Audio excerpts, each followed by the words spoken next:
Hostel की बंद गलियारों में ना कई कहानियां फुसफुसाई जाती हैं।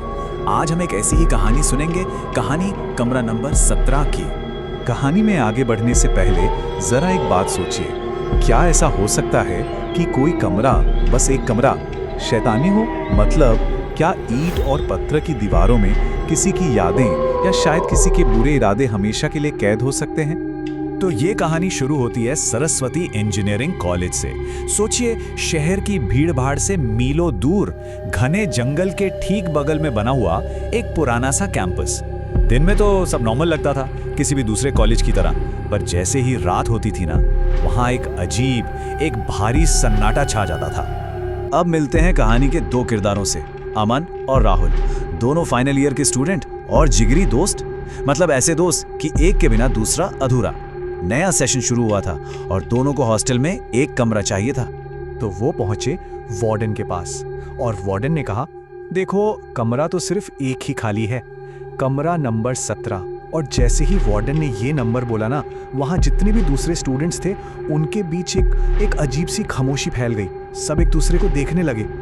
अमन और राहुल ने सोचा, ये सब फालतू की बातें हैं, और उन्होंने उन फुसफुसाहटों को अनदेखा कर दिया।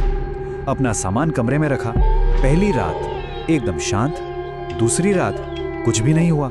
उन्हें लगने लगा कि लोग बस यूं ही डरा रहे थे। पर तीसरी रात, वो रात सब कुछ बदलने वाली थी। वक्त था रात के 2:13। ठीक यही वो पल था जब उस कमरे ने अपना असली रंग दिखाया। अमन की नींद एक आवाज से टूटी, ठक ठक ठक, एक धीमी सी दस्तक। पर यह आवाज दरवाजे पर नहीं हो रही थी, ये आ रही थी कमरे के अंदर रखी हुई उस पुरानी लकड़ी की अलमारी के अंदर से।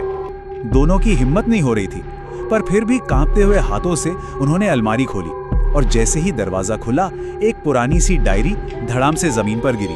उसका कवर चमड़े का था, जिस पर गहरे लाल रंग के धब्बे थे, बिल्कुल सूखे हुए खून की तरह, और उस पर लिखा था कमरा नंबर 17, आखिरी रिकॉर्ड।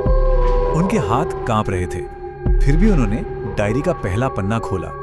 उस पर सिर्फ एक लाइन लिखी थी, एक ऐसी लाइन जिसने उनके होश उड़ा दिए। लिखा था, अगर तुम ये पढ़ रहे हो तो अगला नंबर तुम्हारा है। ये कोई मजाक नहीं था, ये एक सीधी सीधी चेतावनी थी। डायरी रोहन नाम के एक स्टूडेंट की थी, और ये नाम सुनते ही दोनों को याद आया। रोहन, उनका एक सीनियर, जिसकी पिछले ही साल इसी हॉस्टल में बड़ी अजीब परिस्थितियों में मौत हो गई थी। और जैसे ही रोहन का ख्याल उनके दिमाग में आया, कमरे का माहौल अचानक बदल गया।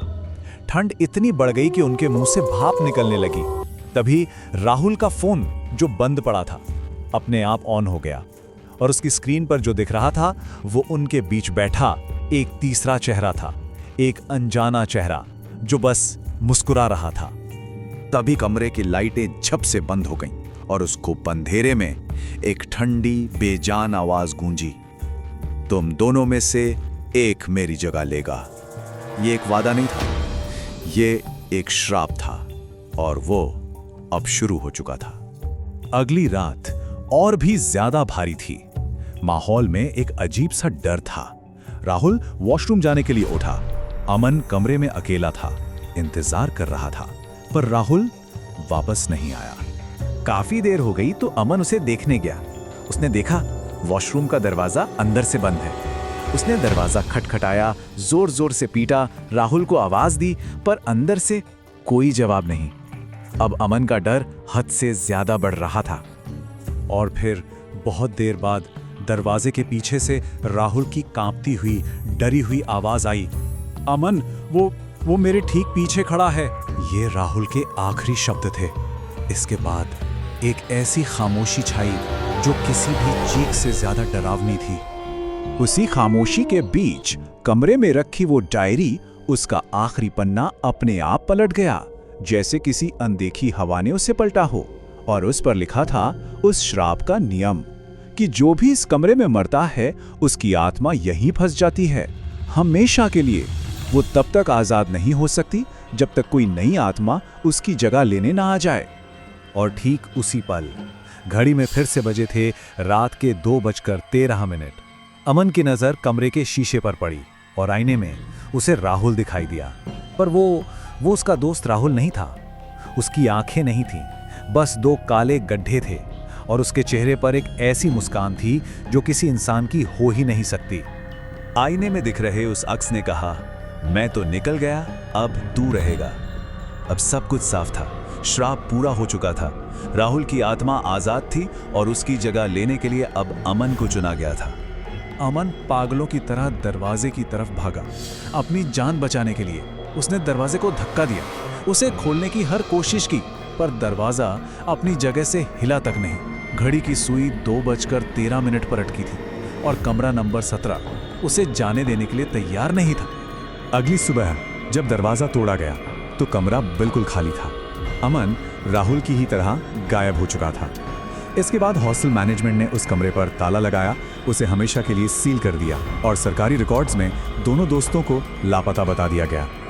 तो ऑफिशियल कहानी तो यहीं पर खत्म हो जाती है, पर उस हॉस्टल के गलियारों में आज भी एक और कहानी जिंदा है। एक ऐसी कहानी जो कुछ और ही कहती है।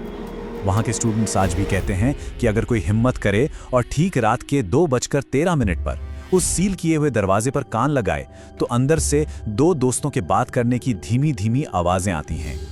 और कहते हैं कि कभी कभी उन फुसफुसाहटों के बीच एक सवाल भी सुनाई देता है, एक ठंडी सी आवाज जो इंतजार कर रही है और पूछ रही है, अगला छात्र कब आ रहा है।